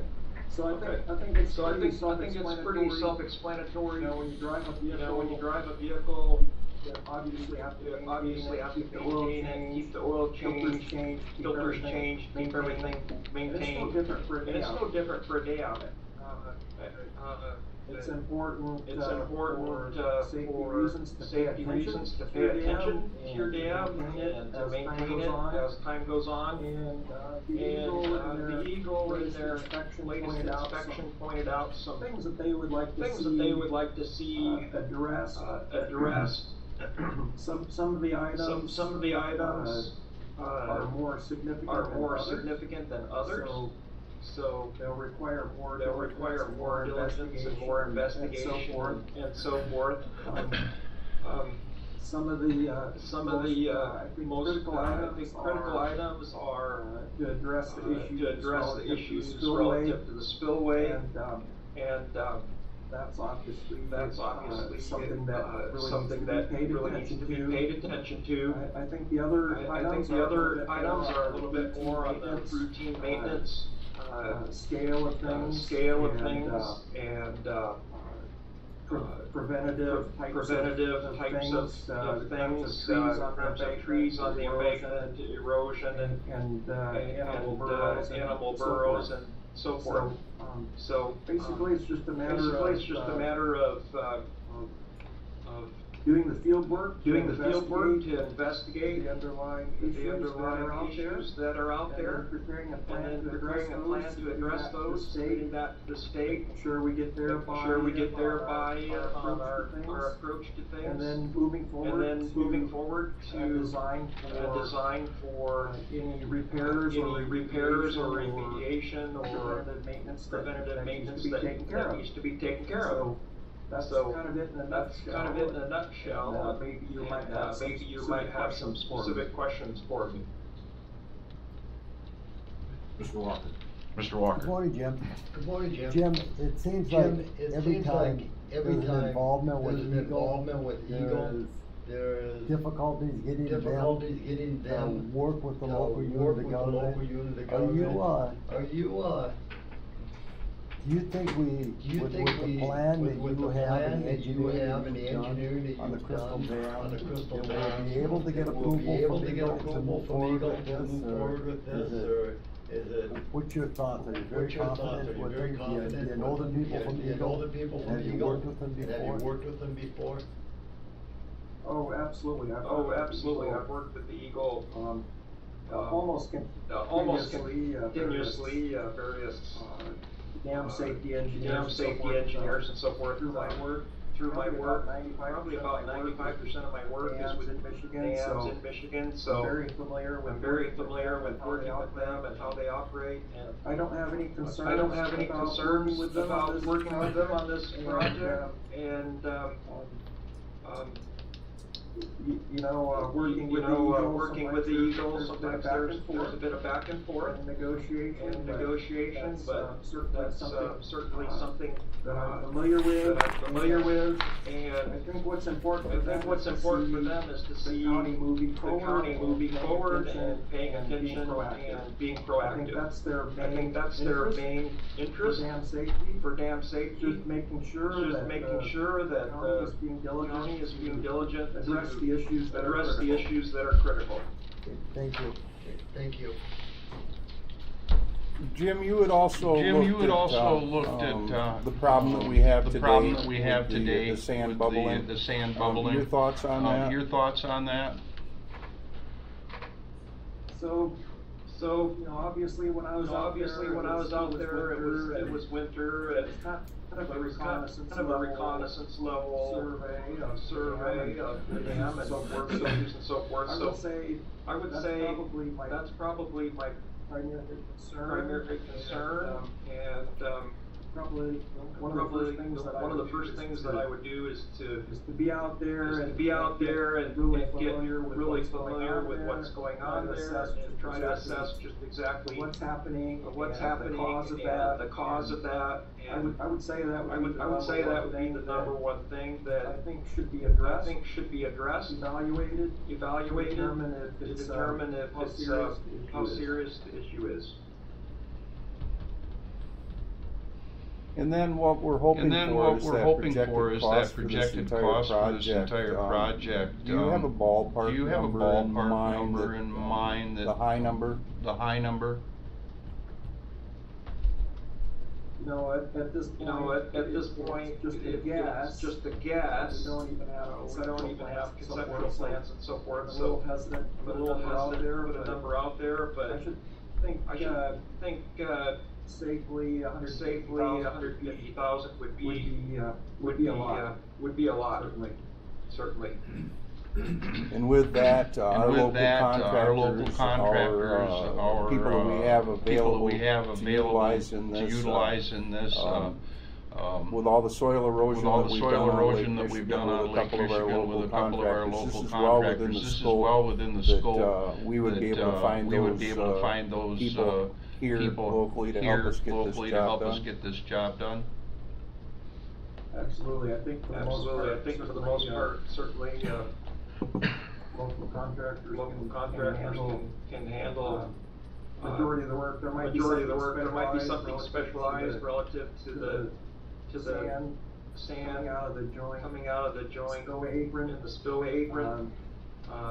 There again, I'm not super familiar with all the capabilities under local contractors, so probably a little early for me to speak to that. If I can, Jim, I have one more question for you. The other concern that I've had with this is doing a repair and not a stopgap. So, we do a repair that we get a number of years, and not something that we're gonna have to be doing, annually or every 5 years. Is that the type of engineering that you're looking at for this, or what's your thoughts? If we do a major repair of it this time? Nothing's perfect in the world, and I understand that. Is it something that, with the soil structure out there, with the existing dam, that it can be repaired, so it can last a number of years? You know, I didn't quite catch everything you said there in their question, but if I understand you correctly, you're looking for a permanent solution versus Band-Aid approach. Is that correct? Yes, sir. Okay. And certainly that's my interest as well. That's the way I operate. And I will make recommendations to you for an approach that's going to be durable and resistant and make the dam robust, safe, and it should be good for a lot of years. Certainly. Thank you. Okay. Thank you. Would there be any other? Yes, Mr. Morris. So the Thanks for being here, Mr. Tiffany. Thanks for being here, Mr. Tiffany, by the way, or being with us. So the one of the reports we have say the dam is well past its life expectancy. And I guess this is along the point of what Mr. Walker just asked you. I had the same sort of question. So you're saying. So you're saying that this essentially could. Your solution would be one that, I mean, it would make that report eat its words, so to say, that it can last much longer than what it said the life expectancy is. Can you confirm that? Can you speak to that? So I think when you talk about life expectancy, I think that's maybe a little misleading if somebody said that. You know, I've seen concrete that's very old that's still in really good condition. So, I think it depends on what aspect of the dam you're talking about. If it's maybe some specific feature of the dam that needs some repair or replacement. But I don't see that a dam is something that has a lifespan in that sense, and so as long as you keep up with the maintenance and replacing what needs to be replaced, repairing what needs to be replaced, there's no reason that a dam should have to be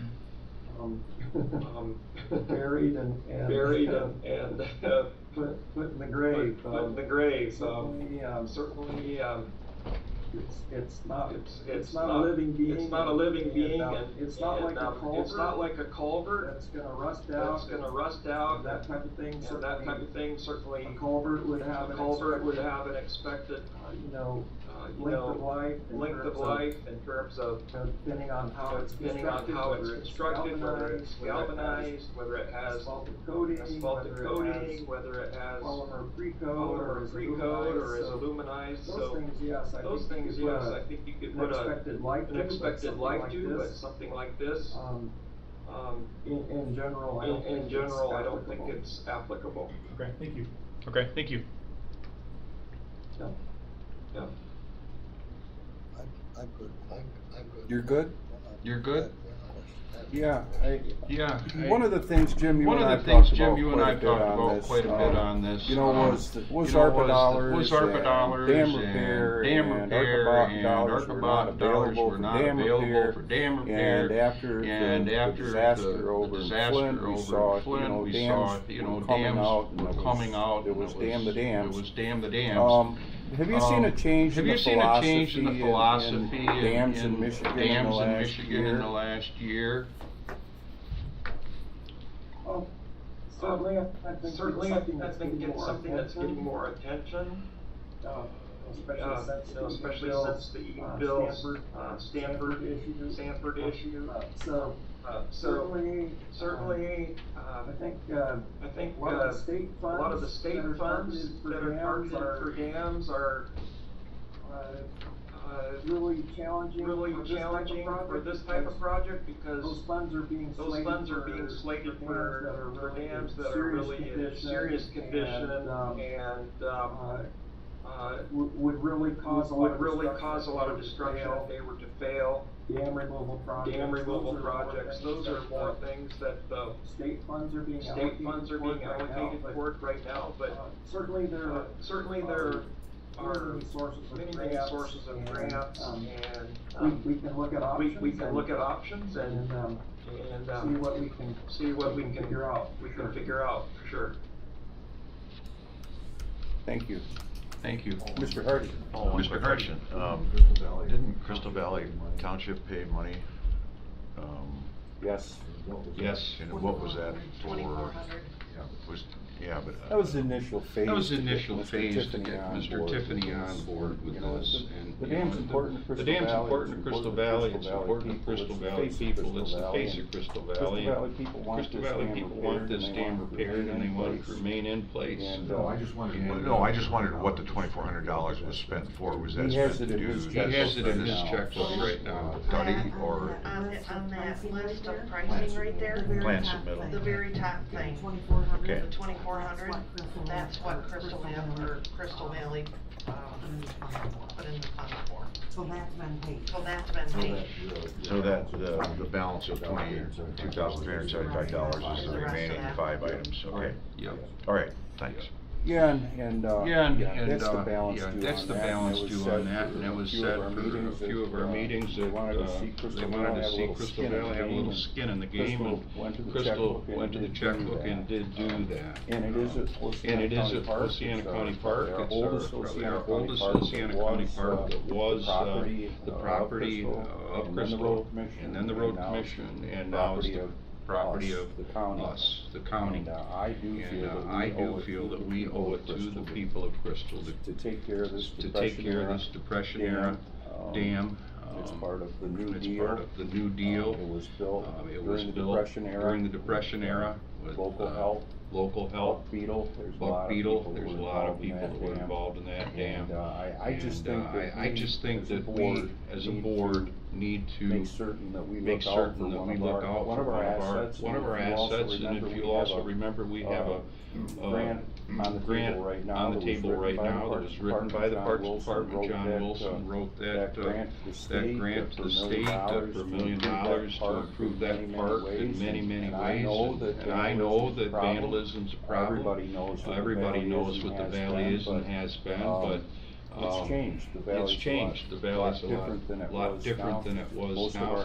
Most of our hand labor now is on the H2 trucks. We don't have the influx of migrant population as we've had for many years with the drug culture, with the gang culture. We've got some hoodlums, but Mr. Hyslop, I believe, has apprehended a few of those little vandals, and we've had county cars stop by more than they had. And we've got a neighborhood watch. There's been people out there spending more time, and my understanding is that hopefully those people that were just caught might eliminate the tipping over the outhouse and the rest of those things that happen everywhere. And if we look at the comparison from the east side of the county to the west side of the county, we're dealing with a whole lot more problems on the west side than we are a couple kids knocking over an outhouse. So it's my hope that our board today will finalize this and have a resolution motion on the table for 11:30 meeting to finalize an agreement with Mr. Tiffany, so that when he returns to Michigan, we can have a battle plan, a well laid out plan, and we will go to Plan B then to finance that plan. Mr. Tiffany. Mr. Tiffany. One engineer that we had look at this situation alluded to currently that dam meets whatever metrics required for certain rainfall events. There was discussion that in the future that there's a possibility of that changing. Now that could be 6 months or that could be 50 years from now. Nobody knows because it's the government. But what are your thoughts as far as what you see coming ahead? I forget what code name they gave that rainfall factor, but you see that coming down the pike is from what your experience. What are your thoughts on that? So what we know is that rainfall events are more frequent. Low frequency events are happening more commonly, and they're generally more intense. So yes, there has been some change in the hydrology that we're experiencing these days. So it's something that the county should pay attention to, be aware of, and I'd be willing to take a quick look at that, for some of my work, and give you any recommendations I may have on that particular issue. All right, okay. Sure. All right. I guess my big concern is and you never know with the changing metrics, but I'd hate to sink 150 grand into a dam and then 2 years down the road they tell us, well, you've got 10 years to rip it out and start over because it needs to meet new metrics. I guess that's not something we can hedge our bets against because that could happen at any time for any reason. It's just a passing concern, I suppose. Sure. And, one thing I could say, just kind of come off the cuff here, and that is that oftentimes an auxiliary spillway can be added for those really extreme events, so that you have an ability to pass additional water if you have a really rare circumstance. So that's something that I'm willing to take a quick look at and see if there's some things we could consider down the road for that. Okay. Sure. Okay. Great. Thank you. Great. Thank you. Thank you. Thank you. You all set? I'm good. You all set? Any questions from the audience? Any questions from the audience? Mr. McKean. Mr. McKean. When reviewing the Spicer report, which was the initial engineering study of how this would progress, one of the things that they brought up was simply the ability to do something to help the pond go forward not become a quagmire like it's become. So the reported depth in the pond right now is about 6 feet, roughly. So that pond is sedimenting in, sedimentation behind the dam. What would have to be considered would be some additional dredging of that dam area, or of the pond itself. So that's an added expense. I believe the Spicer report said it could be as much as $300,000. It might be less than that. So that's something else you have to consider as well. Just fixing the dam is one thing, but having a pond that is sustainable long-term is, I think, also very important regarding going forward for the next, we'll say 10 years. It seems to be a 10-year annual occurrence, so we know in 2000 we put money into it, 2010 roughly we put more money into it, and all of that work had been done at those periods of time were both eradicated through Mother Nature or the help of vandals, whatever the case. One of the other things that comes up regularly are the tow drains are weeping pretty significantly. We're starting to see more and more water gathering and pooling behind the dam on the downward side, not at the spillway, but a little bit further down on either side. And John Warner, who is the Deputy Drain Commissioner for the county, inspects the dam every month and files a report. And some of the things he's seen occurring on and on again are more and more of an issue with the earthen part of it rather than the spillway. And one more thing to consider is that the county owns roughly 40% of the dam, which includes the spillway, but the other 60% is literally owned by a private individual, a private family. So trying to have cooperation, and they have granted us, they are doing things to help eliminate some of the issues with trees and muskrat holes and things of that nature. But there's expenses involved that they'll have to incur to keep that part of the dam up on a regular basis. That we have no recourse over them. That's not something that the county has and say, well, you have to fix this.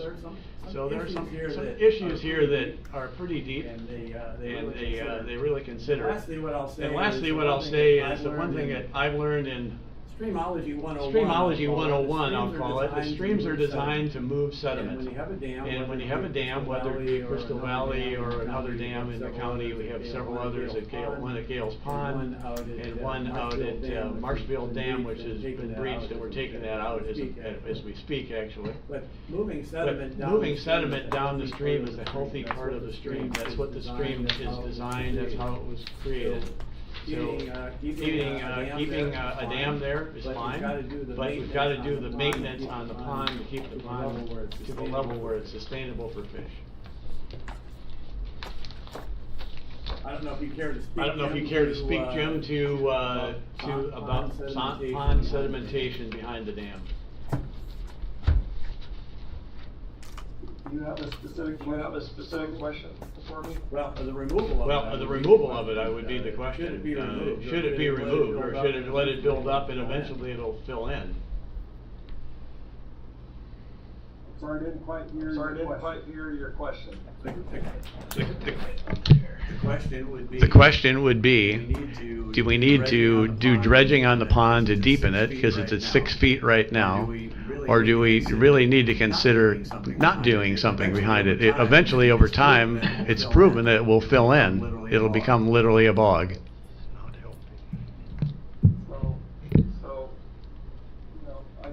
I think probably it's pretty clear that an impoundment like that does trap sediment. How long that will take, require some study. I guess that'll have to be a decision the county makes down the road if they feel like at some point the pond is becoming undesirable in terms of the sediment that's there, and then certainly that's something you may want to address in the future.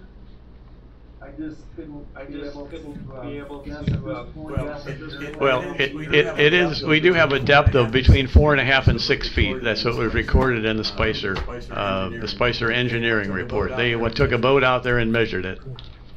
Craig, the discussion between the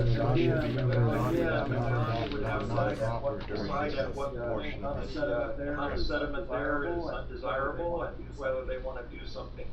Thank you. That would have to be a county decision. Thank you. Thank you. Thanks, Gary. Thank you, Mr. Tiffany. Thank you, Mr. Tiffany. Any other questions, comments? When did we pay Spicer for their? Anybody have an idea? Rough numbers. Was it 25,000? So essentially, we're looking at spending similar money for a second opinion. Is what the question is today. Is that? And I look at it this way, Mr. Beggs, listening to Mr. Tiffany, we have gone from a general engineering firm. Spicer's a very good firm, and I'm not going to say they're not, but we're looking at an expert in the field who has done this his whole life. Is what I'm looking at, and for less money. So my proposal will move you forward and actually carry you through evaluation, negotiations with the Eagle, design, and construction. So this proposal is not just about giving recommendations, moving you forward to a logical conclusion. If I may, Craig. My last comment was the Spicer engineering was a preliminary engineering, that was not the construction board of it. If we went back to Spicer and went forward, we'd be paying Spicer probably more money than this to do the actual, either repairs or the removal. We'd be paying them again. This is hands-on. This is hands-on, boots on the ground. And when he did that inspection in the winter, he put his boots on, he waded across the creek. He studied all the toll drains, he saw all the elements that we've discussed before. And I received the recommendation from Mr. Tiffany from one of the more damn familiar people in Michigan, and his name is Jim Bernier, and he was in charge of all the hydroelectric facilities for Consumers Power. And Mr. Tiffany comes very highly recommended for a low hazard dam. We do not have any issues out there. And the big part is that 40% of that real estate that we own on that pond contains the spillway. And yes, the part to the north is owned privately, but the county has a right of way all the way around that pond to maintain that pond as it is. So as long as the people of Crystal Valley want that pond to remain, I think that is in our best interest. Do you remember any of the presentations that Mr. Heislip has made in this room about our Magnificent Seven and the agriculture that comes out of that valley? I think it's important that we look to those taxpayers and we provide something back to them. Marshville's going to get more darn money put in it than you can imagine. It's all federal money. And here we have the people at Crystal want us to help maintain one of our first county parks. Yes, Craig. I would be willing to support moving forward to get appropriate costs of repair. I guess is where I'm at. Let's get some proper evaluation by Mr. Tiffany. Let's have a plan. Get some quotes. The tricky part is, I guess, I'm not familiar. We can have a plan, but unless Eagle approves it, it doesn't matter. So I don't know. I don't know the best way forward. Do we? I don't want to give the green light to this whole project until we know exactly what it's going to cost. I think when it comes down to us releasing it for bids, that's when we say yes or no. When those bids we can get to the point where Mr. Tiffany can start releasing it for bids, and we can see the numbers. As the number come in at $10 million, we can just at that time say no. We won't know until he gets done with his work. Yeah. But I do agree with you. Doing the engineering doesn't guarantee. I'd like to just say that I only charge for the work that I've completed. And if at some point you say stop, that's where the bills end. So I'm not gonna require you to pay the whole thing, regardless of how much is completed. That's not the way I operate. I wasn't making that assumption. I just want to kind of state my position. Incrementally how far I'm willing to support the project to see the next phase. So I appreciate your comments there. Tim, and I want to tell you, one of the first items to complete is getting the Eagles buy-in on our plan. So that's an early part of the work. Do they operate where they can kind of maybe not give official approval, but kind of a head nod consensus that this is a reasonable plan to submit for final approval? Do they kind of work that way? So the initial thing that they've asked for is for addressing issues that they've raised. So the rest of the approval would come through the permitting process. Okay. So I guess more question for Mr. Erickson and Mr. Heislip, if you may. if you may, Do you have I talked about a maintenance program or a maintenance plan. You talked about that. If you talked about that, you have something in place. Moving forward, so in 10 years, this probably will take more maintenance. I don't know how much. Whether it's $20,000 or $100,000, I don't know. It will probably take more maintenance because it's just going to, with Mother Nature and everything. You know, do we have a plan to help fund that, so it's not all on the county again? Mr. Heisler. I think I understand your question, and I certainly don't wanna interfere with the thought process that Mr. Tiffany has, but you're asking us to make a decision on whether we have to create a budget for a Band-Aid or a hip replacement. And until Mr. Tiffany does his investigative work and research, I don't think we can give you a good answer on that. There's a lot more to be said. I don't know when you're gonna make a decision, but I'm prepared to give you more input from the public and the people that I represent in the valley. I like his approach.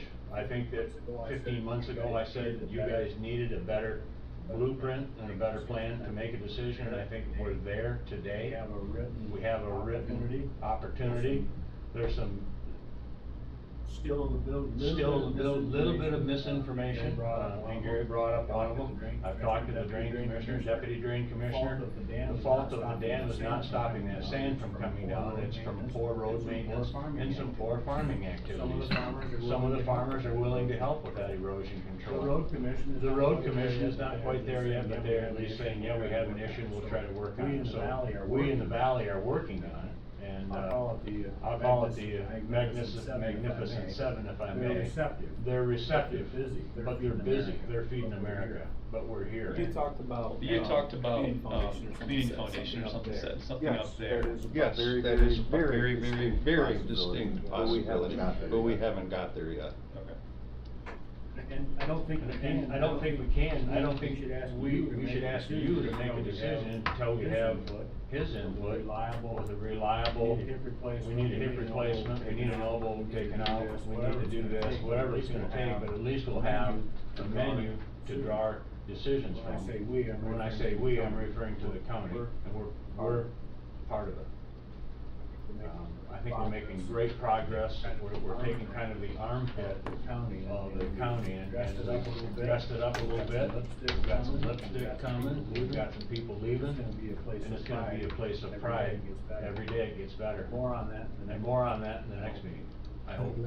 Craig, let's move on. I do have one question, if I could. That is, at what point, who's gonna be the administrator of the contract, if in fact we get to the point, we get in the engineering's done, the bids go out, would Mr. Tiffany be the overseer of the bids? And would he oversee the project as the contractor is selected and working with the contractor? We don't have anybody in the county that has the ability to do that, that I know of.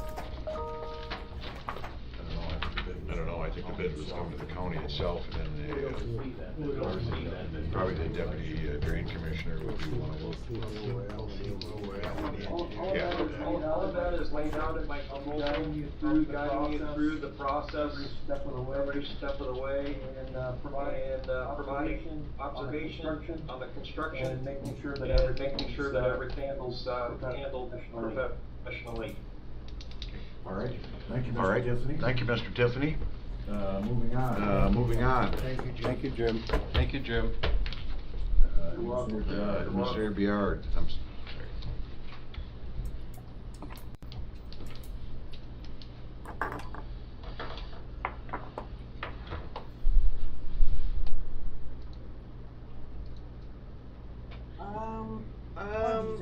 Budget adjustments. Yeah, budget adjustments. Okay, so there are a few different budget adjustments in there. Those are, adjustments to correct the current budget I went through. The majority of those are revenues, as you can see, but on the, general fund portion, there were several line items with regards to health insurance that needed to be corrected, just simply because of the way that we're billing those back. So that's what that is for. Okay. Any questions from anybody?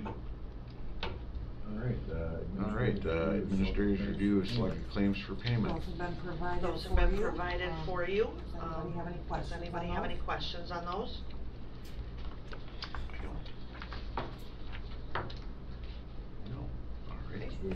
Administrator's report. Report was provided for you in your packet. But I also wanted to point out that we've received notification that we are getting additional opioid funds in the amount of $170,000 over 15 years. And I believe that Mr. Walker has received a document email for that. It may be a good time to talk about that. I'll be very quick. There has been a settlement on Walgreens on this, and I have the preliminary things to sign on it. It looks pretty much boilerplate like all the rest of them. There is no objections from the board members. I will sign that document for the settlement with Walgreens. It's very similar to the other one that we had. This is the receiving of it? This is the receiving of it? This is the receiving of it? This is receiving. This is receiving. This would be additional funds. This would be additional funds for us from Walgreens. I had that on my question. I had that on my question that I was gonna.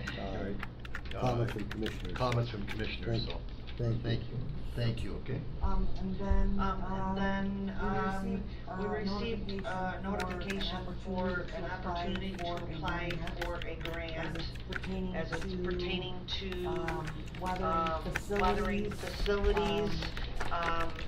And I have been looking into this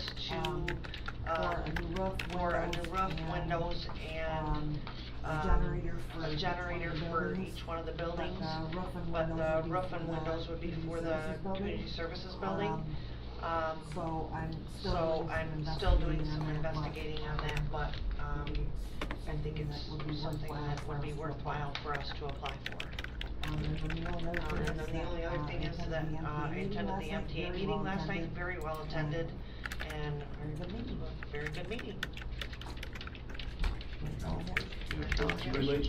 Related to what you have in there in last night's meeting, the grant opportunity, the $2.5 million grant that you applied for, it was brought up at that meeting last night. The idea of all respect due to Mrs. Byard, and Kurtz Burdett, who we're gonna write the grant, that we hire somebody, a professional, to write that grant because it's so much money. That'll help increase our chances of receiving that $2.5 million grant. And I'm just bringing up the idea. And I'm gonna say this right from the get-go. The townships want us to hire somebody to write the grant and administrate the grant. And if there's gonna be benefits and and it will go to the townships, we're gonna have to have a co-op, and they're gonna have to be involved with the cost of the person to do it.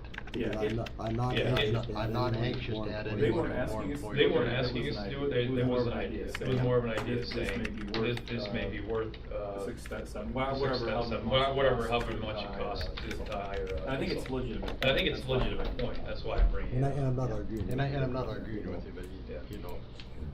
Skin in the game. All right. I am all set, thank you. Department head reports. I think the sheriff and everybody else. Any public comment? Any public comment at this time for finance and administration?